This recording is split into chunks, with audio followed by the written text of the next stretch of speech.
Yo, what's going on?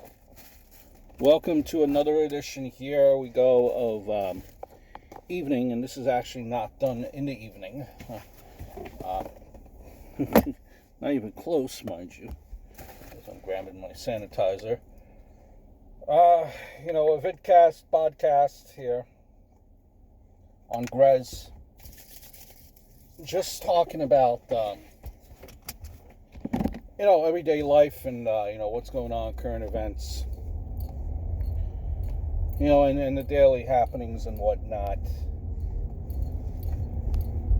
Man, I haven't done an episode of Evening in a couple of weeks, really, as it's all just mundane stuff. It's pretty much all the same stuff. It's depressing, and, who wants to be depressed, right? And you turn on the TV set, and that's all that they talk about. Coronavirus, COVID-19, people are dying, and I get it. People are dying, and what we once thought was just the flu. Well, it's really more than a flu. It's more than a flu. But it's funny how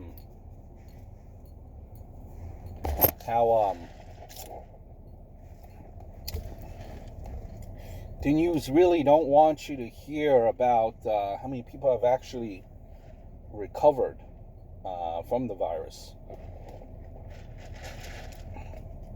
Believe it or not, and no one would know because this is just buried in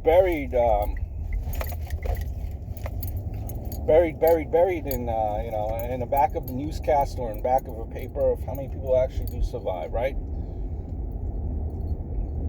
And part of it, you gotta the news, CNN.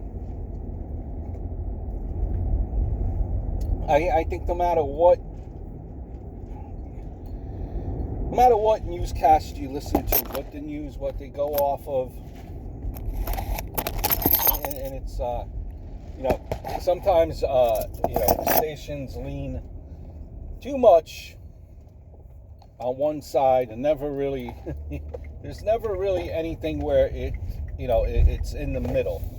It's either far to the left or far to the right. Is there ever anything in between? So each station's gonna have its narrative, and they want you to tune in. They want you to tune in and just keep on. And they want you to. They want to scare you so much where you find it hard to live your life. I understand. And as the weeks have gone on, we've kind of have figured out what works, what doesn't work, and what you should be doing.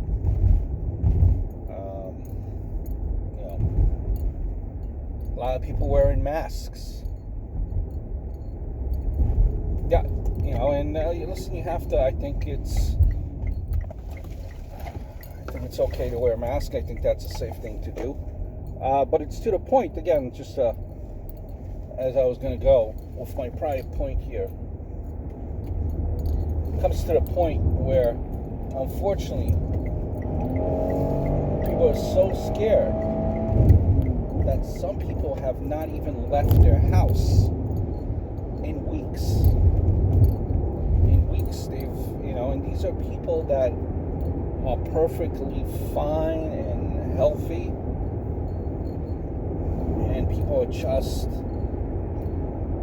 not leaving their house. It's scared. It's okay.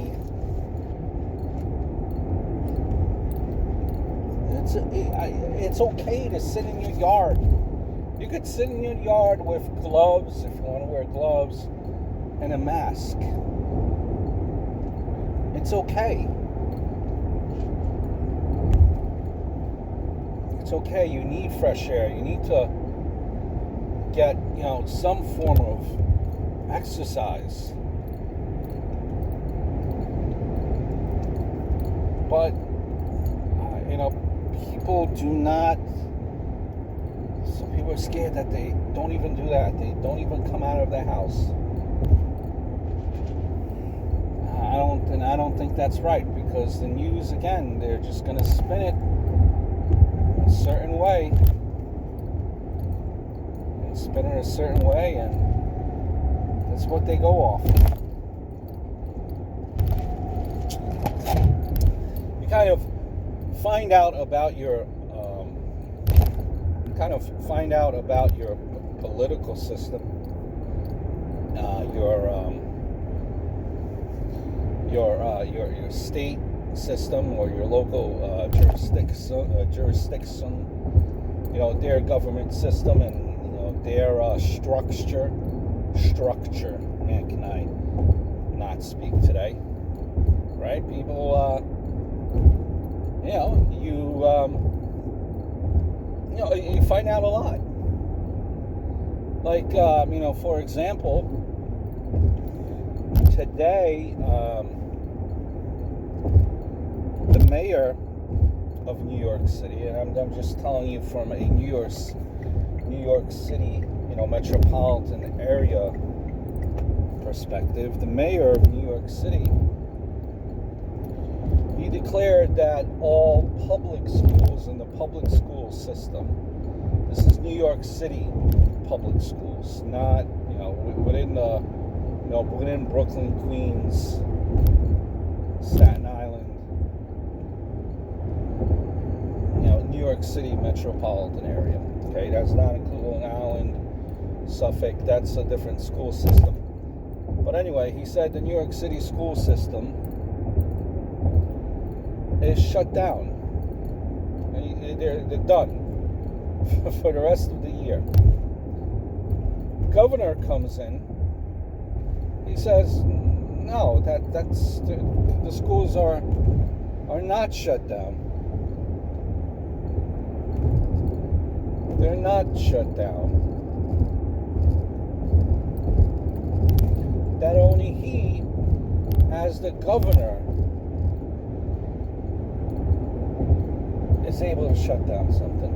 And so, where does the mayor come up with having the authority? What made him think that he has the authority to close down schools?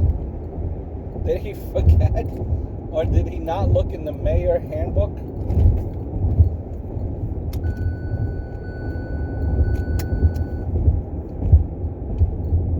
So, I just do not know what is going on sometimes here with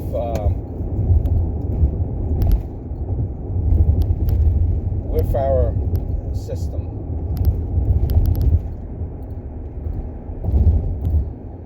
Tells you how really we're unorganized as far as New York goes. One hand doesn't know what the other hand is doing. And at the end of the day, honestly, can we all just agree, whether you're Democratic, Republican, indifferent, it's all the same thing. Really, a lot of people are just unorganized, honestly. We're lucky if we know, what day of the week it is, Monday, if we know what day of the week it is. Honestly. So that's a fiasco. And, here in New York City, in the metropolitan area, which I don't understand, now that we know about, now we're familiar with the terms, social distancing. We're familiar with that terminology. It keeps 6 feet apart.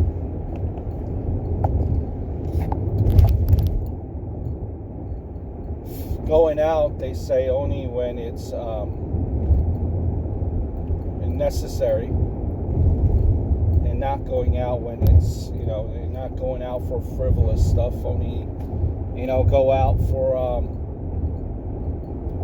grocery shopping and, exercise, and just go out for the bare minimum. What they say here is what they say.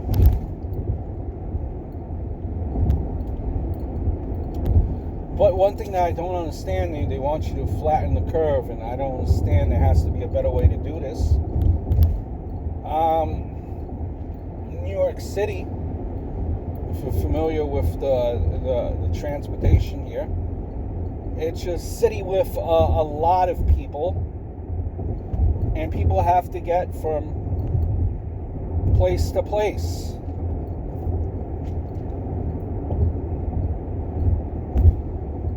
But the problem is when you want to flatten the curve or not get sick, keep people healthy. How are you supposed to do that if you're running the MTA, if you're running the train system, you're running the buses? How are you supposed to do that? What they did is now, granted, a lot of people are working from home,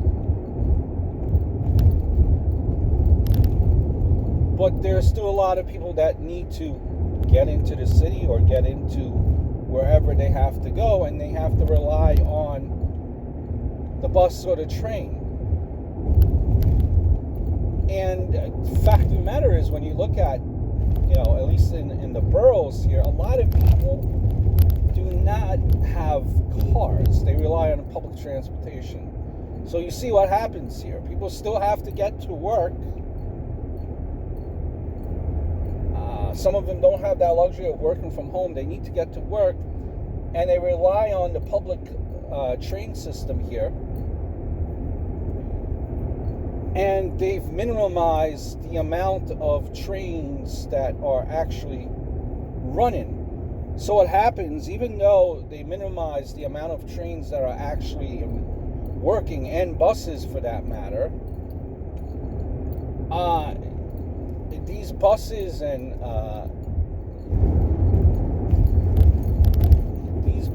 and trains are still crowded because there's less of them available now.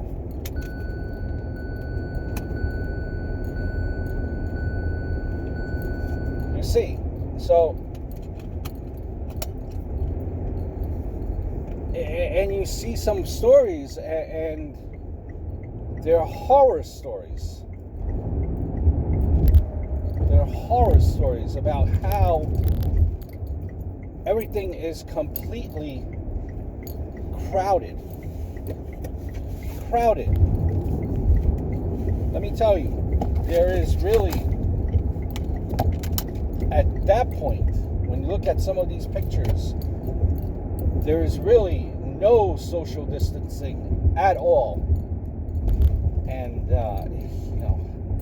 you can see why a lot of people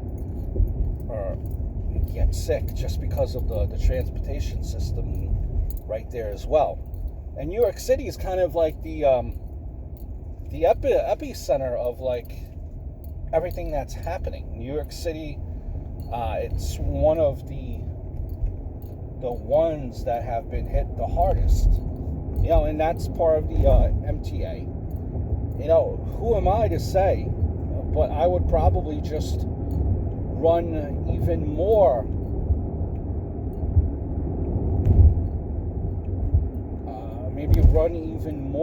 trains, because running less doesn't work. Why not run more? Well, what do you got to lose? I don't know. It's a really it's a horrible situation. It's a horror story when you look at it. And part of the reason too, New York City is really just a lot of people Queens in particular, right? In Queens, just imagine that. In Queens, in Brooklyn, you have a lot of, apartment buildings, right? A lot of people living in these 4 or 5 story apartment buildings, which have maybe 5 apartments on each floor. So imagine how many people live in these type of buildings, and they're everywhere. Like they're in Astoria, all different parts of Queens, Brooklyn. They're everywhere. This is a city where a lot of people live in. So you could see with a population that's so heavy, why there is a lot more infection here than in other places. In other places like, where housing is far spread, far apart, of course, it's not going to be as bad. And that's why a lot of people that are not in New York, I think they do not understand. If you're living in Texas, and your neighbor is half a mile down the block, you're not going to know what's this coronavirus all about. All right, you might like Dallas Fort Worth might have some of the virus because it's a bigger city, a bigger workplace, a lot of businesses. But if you're in some small city in Texas, North Carolina, South Carolina, you're like, why is everything still shut down, and why are we practicing social distancing? It's a very, and I think a lot of us just underestimated this, honestly. I think we did.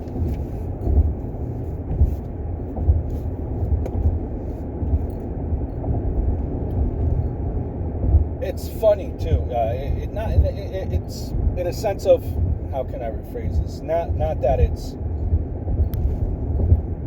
funny. You just shake your head, right? People wearing these gloves, masks,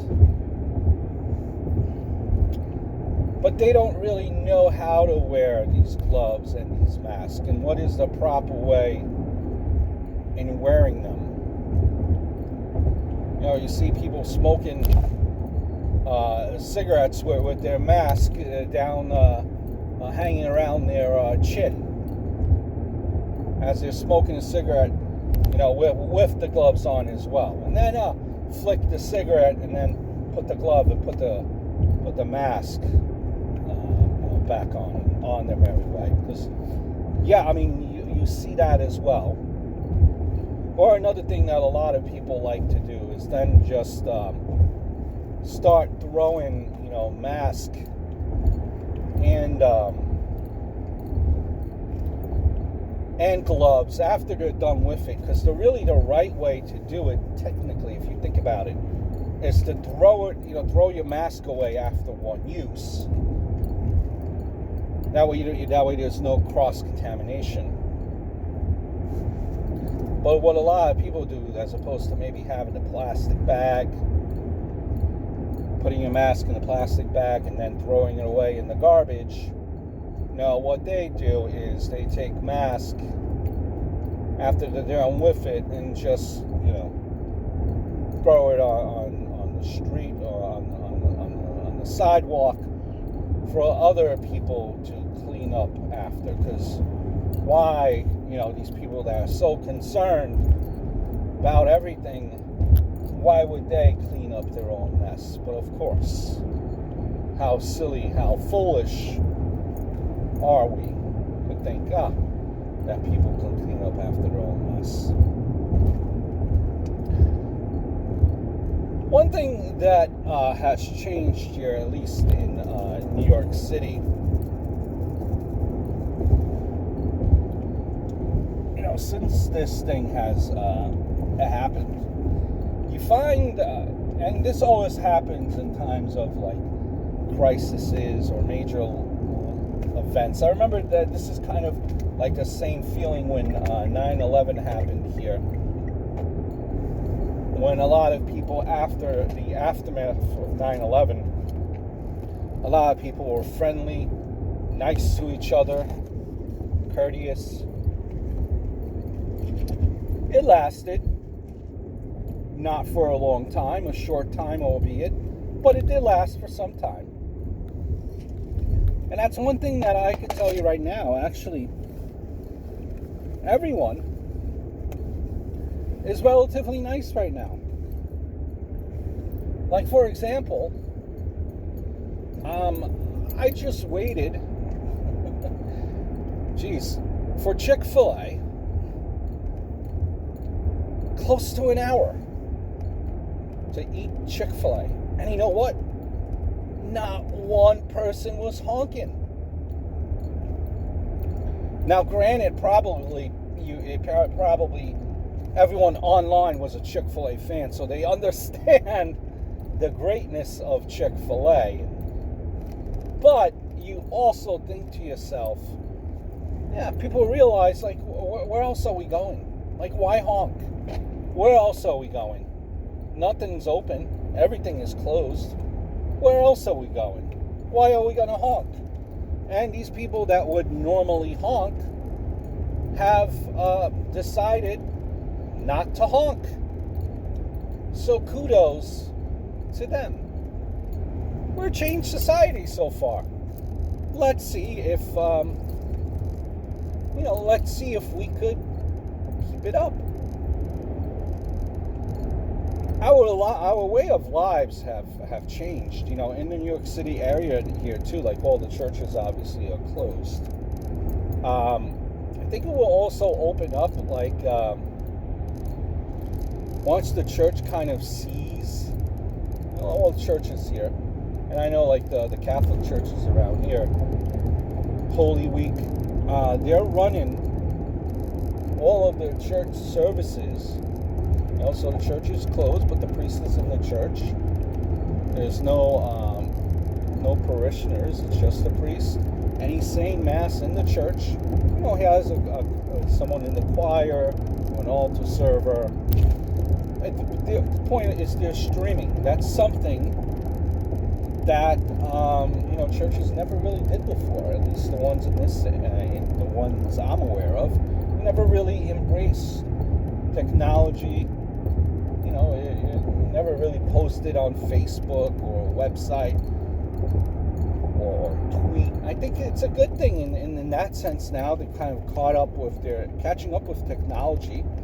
And, they could see, with technology, with streaming services, that maybe it will open up the doors for a bigger audience. For people that would normally not go into church, they might be willing to at least see something streamed, and who knows, maybe eventually they'll decide to go back into church. But this embracing technology, which they really haven't, could open up the doors for a lot of things down the line for the church and all places of worship. So I think a good has come out of that as well.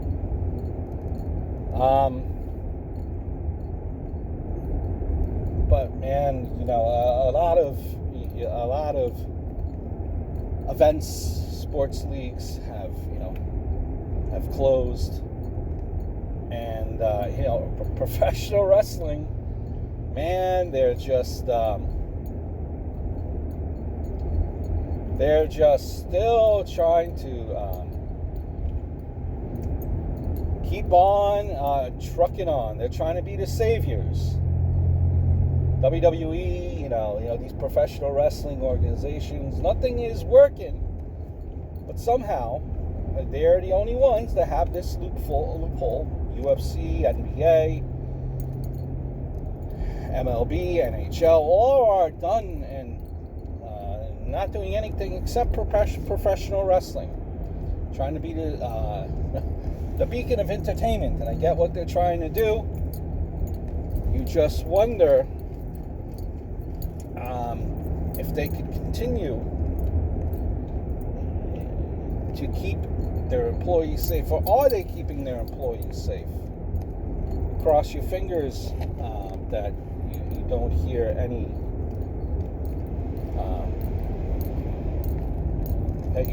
any horror stories, because it's very risky what they are doing right now. It's very risky.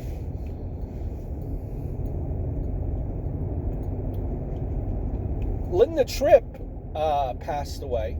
If you remember Linda Tripp, she was 80 years old. She passed away. She played a part in the Monica Lewinsky, Bill Clinton controversy or scandal. You know, Monica Lewinsky confided in Linda Tripp as to what was going on with, or was or wasn't going on. Was she telling the truth? Was she not? You'll be the judge, but it was all recorded by Linda Tripp. And, you know, she then turned everything over. And I guess kind of Monica Lewinsky, who was confiding in her, you know, she turned her back on her and reported everything. Now, you know, she was a very controversial figure. You know, if it wasn't for Linda Tripp, you know, people would still have a certain image of a Bill Clinton, you know, with that news that, so she was a pivotal role in history because she put out information there which kind of changed the way people looked at our president. Some people, that news really didn't affect their opinion of the president, and in others it changed their opinion of the president. Squeaky clean image until then, you know, until this news broke, and that has all changed. So you kind of, I think that's, you know, and you know, sex sells, scandal sells. You know, it kind of, and everyone likes to hear everyone's dirty laundry. That's just the way society is, the way society runs. You know, that will do it for this week. Just kind of wanted to give you an update here about, you know, currently how the situation here is in New York with the coronavirus and all that. You know, you hope that that this thing really is nearing an end. You really hope it is. And I think we're definitely getting there. I think we definitely are. I hope all is well, and I look forward to speaking to you guys very, very soon.